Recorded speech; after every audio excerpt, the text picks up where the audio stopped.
So எல்லாருக்கும் வணக்கங்க. கற்றலுலக IAS academy சார்பாக உங்களை நான் வரவேற்கிறேன். ஸோ இன்றைக்கி நான் முதல்வன் எக்ஸாம் நிறைய பேர் வந்து எழுதியிருப்பீங்க. ஸோ நான் முதல்வன் யூபிஎஸ்சி ஸ்காலர்ஷிப் எக்ஸாம் கண்டக்ட் பண்ணியிருந்தாங்க.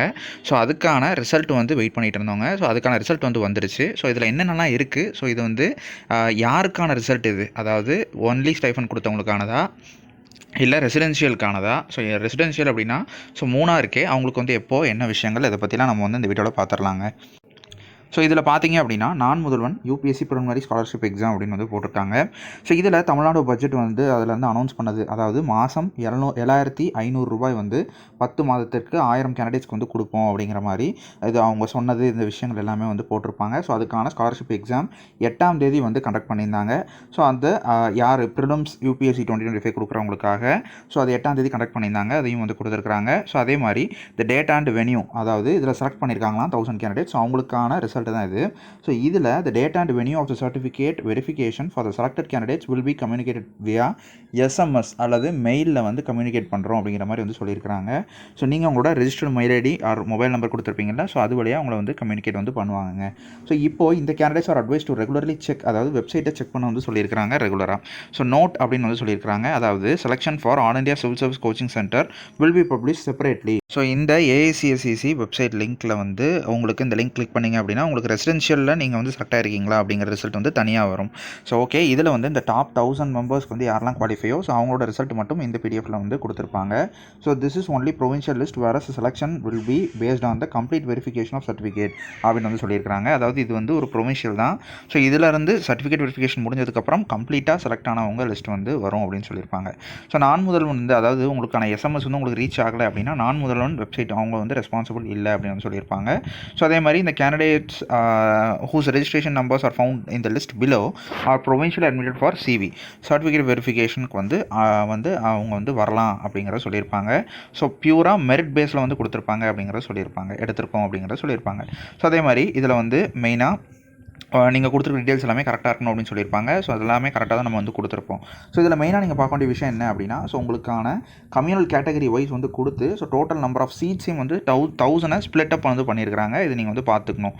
ஸோ இதில் என்ன, அதாவது நீங்கள் பார்த்தீங்க அப்படின்னா ஜென்ரல், ஸோ ஜென்ரல் வந்து உங்களுக்கு மொத்தம் 310 சீட்டு. ஸோ அதில் 297 + 13, இந்த 13 ஸ்டார் இது வந்து என்ன அப்படின்னு நிறைய பேருக்கு வந்து டவுட் இருக்கும். இது வந்து டிசேபிலிட்டி கேண்டிடேட்ஸ்க்காக. ஸோ இதில் பார்த்தீங்க அப்படின்னா indicates the person with disability PW கேட்டகரியில் உள்ளவங்களுக்காக. ஸோ ஜென்ரலில் 310, அதில் 297 ஜென்ரலும் 13 டிசேபிள் கேண்டிடேட்ஸ்க்கும். அதே மாதிரி பிசியில் 265 சீட்டு வந்து உங்களுக்கு இருக்குங்க. ஸோ இந்த 1000ல் அதில் 254 நார்மல் கேண்டிடேட்ஸ்க்கு, ஸோ 11 வந்து ரிசர்வ் வந்து பண்ணியிருக்கிறாங்க உள்ள. அதே பிசிஎம்மில் வந்து 35 தான் இருக்குது. ஸோ அதில் 34 நார்மலும் ஒரு இது வந்து உள்ளேயும் ரிசர்வேஷன் இருக்குது. ஸோ எம்பிசி டிஎன்சியில் 200ல் 192 + 8 அப்படிங்கிற மாதிரி வந்து பிரிச்சிருக்கிறாங்க. ஸோ எஸ்சியில் 150, 144 + 6 அப்படிங்கிற மாதிரி பிரிச்சிருக்கிறாங்க. ஸோ எஸ்சிஏ கேட்டகரியில் 30, அதை 29 + 1 அப்படிங்கிற மாதிரி பிரிச்சிருக்கிறாங்க.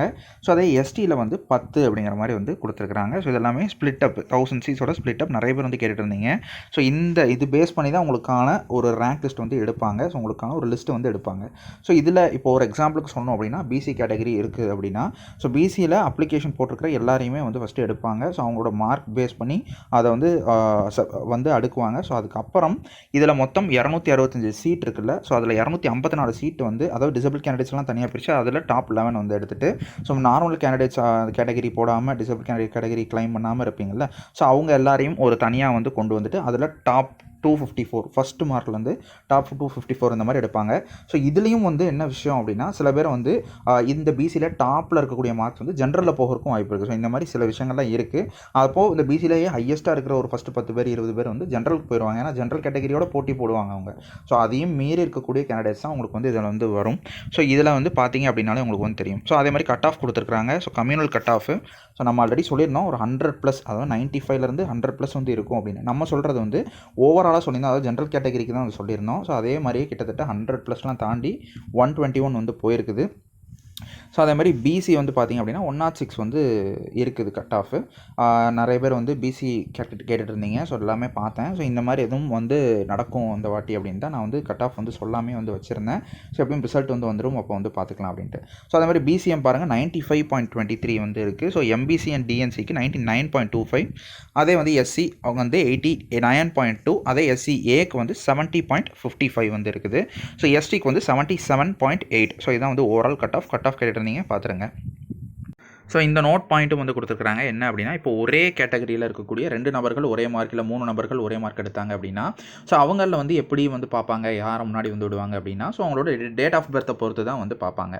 ஓகேவா? ஸோ யார் சீனியர், யார் வந்து முன்னாடி வந்து இருக்கிறா அப்படிங்கிற டேட் ஆஃப் பர்த்தை பார்த்து பண்ணுவாங்க. ஸோ அடுத்து ஏஜ் எலிஜிபிலிட்டி வந்து கொடுத்துருக்காங்க. So minimum age criteria and maximum age வந்து கொடுத்துட்டாங்க. ஸோ ஜென்ரலுக்கு மினிமம் 21 இயர்ஸ் இருக்கணும், மேக்ஸிமம் 32 இயர்ஸ் வந்து இருக்கணும். So BCM category, MBC, DNC கேட்டகரியில் 21 இயர்ஸ் இருக்கணும். ஸோ 35 இயர்ஸ் வந்து மேக்ஸிமம். அதே எஸ்சிஏ கேட்டகரி, எஸ்டி கேட்டகரியில் 21 இயர்ஸ் வந்து மினிமம் அண்ட் 37 இயர்ஸ் வந்து மேக்ஸிமம். ஸோ பிடபிள்யூடி கேண்டிடேட்ஸ்க்கு 21 இயர்ஸ் வந்து மினிமமாக இருக்குது, 42 இயர்ஸ் வந்து மேக்ஸிமமாக இருக்குது. ஸோ ஓகே, இது வந்து ஏஜ் எலிஜிபிலிட்டி. ஸோ அடுத்து உங்களுக்கு லிஸ்ட் வந்துருங்க. ஸோ இந்த லிஸ்ட்டில் நீங்கள் வந்து செக் பண்ண வேண்டியது என்ன அப்படின்னா, ஸோ உங்களோட நேம் ஃபஸ்ட்டு டைப் பண்ணி பாருங்கள். உங்களோட நேம்லேயே நிறைய பேருக்கு சேம் நேம் வந்து இருக்கும், சேம் இனிஷியல் கூட இருக்கும். ஸோ அதனால் நீங்கள் உங்களோட டேட் ஆஃப் பர்த் செக் பண்ணலாம். ஸோ டேட் ஆஃப் பர்த் வந்து செக் பண்ணுங்கள். இல்லை ரோல் நம்பர் உங்ககிட்ட இருக்கும், இல்லை அப்ளிகேஷன் ஐடியும் வந்து கொடுத்துருக்காங்க. நீங்கள் அந்த ரெண்டில் எதனாலும் செக் பண்ணி பார்க்கலாம். ஸோ இதில் நீங்கள் பார்த்தீங்க அப்படின்னாலே தெரியும். ஸோ உங்களோட ஃபஸ்ட் மார்க், அதாவது ஜென்ரல் 1ல் ஸோ ஃபஸ்ட்டு மார்க் பாருங்கள் 167 மார்க் வந்து போயிருக்குது. ஸோ 167 வந்து ஸ்கோர் பண்ணியிருக்கிறாங்க. ரா ஸ்கோர் வந்து 167. ஸோ இவங்க தான் ஃபஸ்ட்டு. ஸோ இவங்க வந்து பார்த்தீங்கன்னா, நான் இப்போ சொன்ன மாதிரியே பிசி கம்யூனிட்டியில் இருக்கக்கூடிய இது. ஆனால் பிசியில் ஃபஸ்ட்டு இவங்களுக்கு போகாது, ஜென்ரலில் வந்து இவங்க வந்து கம்பீட் வந்து பண்ணுவாங்க. ஸோ வந்து இவங்க வந்து ஏன்னா இவங்க வந்து ஹையஸ்ட் ஸ்கோர் இருக்கிறதுலே எடுத்ததுனால ஸோ இவங்க ஜென்ரலில் வந்து இது பண்ணுவாங்க. ஸோ ஓகேவா? அதே மாதிரி 162. ஸோ அதே மாதிரி இப்படியே வந்து 161, 159, 56 அப்புறம் 56 இப்படியே வந்து உங்களுக்கு ஜென்ரல் சீட்ஸ் வந்து ஃபஸ்ட்டு ஃபில் பண்ணுவாங்க. ஸோ பாருங்கள், பிசிஎம் கேட்டகரியிலேருந்தும் வந்திருக்காங்க, எம்பிசிடிஎன்சி கேட்டகரியிலேருந்து வந்திருக்காங்க. எல்லா கேட்டகரியிலேருந்தும் ஜென்ரலில் வந்து ஃபஸ்ட்டு ஃபில் பண்ணுவாங்க. ஸோ ஜென்ரல் ஃபில் பண்ணிவிட்டு அந்த டாப் லிஸ்ட் ஜென்ரல் சீட்ஸ் வந்து முடியும். எப்போ ஜென்ரல் சீட்ஸ் வந்து முடியுதோ அதுக்கப்புறம் அடுத்த கேட்டகரி வந்து ஆரம்பிக்குங்க. ஸோ ஜென்ரல் சீட்ஸ் வந்து கிட்டத்தட்ட 310 சீட் வந்து பார்த்துருந்தோம். ஸோ அந்த 310 சீட்டில் வந்து டிசேபிள்டு கேண்டிடேட்ஸ் எல்லாருமே அந்த வித் இன்க்ளூடடே வந்து முடியும். ஸோ கிட்டத்தட்ட 297. ஸோ டிசேபிள் கேட்டகரியில் உள்ள சீட்ஸும் தனியாக வந்து வரும். அப்புறம் பிசி 1 ஆரம்பிக்கும். ஸோ பிசி 1 ஆரம்பிக்கும் போது உங்களோடது 121 வந்து இருக்குது. ஸோ 121 பாருங்கள், நம்ம சொன்ன மாதிரியே 121 பிசியில் இருக்கக்கூடிய ஃபஸ்ட்டு 4 பேருமே 1, 2, 3, 4 4 பேருமே சேம் மார்க் 121.27, 121.27. ஸோ இது வந்து இவங்களை எப்படி கேட்டகரைஸ் வந்து பண்ணியிருக்கிறாங்க அப்படிங்கிறது பாருங்கள். ஸோ இவங்க வந்து 4 பேருமே வந்து ஒரே மார்க் எடுத்துருக்காங்க. பட் அவங்கள வந்து கேட்டகரைஸ் பண்ணது வந்து பாருங்கள், 1997 இருக்கிறவங்க தான் ஃபஸ்ட்டு கொடுத்துருக்காங்க. 2000 அடுத்து டேட் ஆஃப் பர்த்தை வச்சு 2001 அடுத்து 2001லையும் வந்து கொடுத்துருக்காங்க. ஸோ இந்த மாதிரி டேட் ஆஃப் பர்த்தை வச்சு உங்களுக்கு வந்து பார்ப்பாங்க. ஸோ ஓகேவா? இது ஒரு விஷயம். அடுத்து பிசியோடதும் முடியும், இப்படியே ஒவ்வொரு கேட்டகரியோடதும் வந்து உங்களுக்கு இருக்குங்க. ஸோ இவ்வளோ தாங்க இந்த ரேங்க் லிஸ்ட்டில் நீங்கள் வந்து உங்களோட நேம் வந்து செக் பண்ணுங்கள். ஸோ ஓகே, ரிசல்ட் வந்து வந்துருச்சு. ஸோ இதில் ரிசல்ட்டில் நேம் வந்தவங்களுக்கு கங்க்ராச்சுலேஷன்ஸ். ஸோ கமெண்ட்டில் வந்து சொல்லுங்கள்.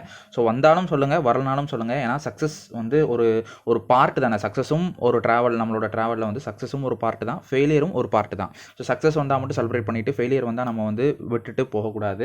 ஸோ ஃபெயிலியர் அண்ட் சக்ஸஸ் ரெண்டையுமே ஈக்குவலாக வந்து ட்ரீட் பண்ணணும் எப்போவுமே. ஸோ சக்ஸஸ் இருந்தாலும் நீங்கள் வந்து கமெண்ட் செக்ஷனில் சொல்லுங்கள்.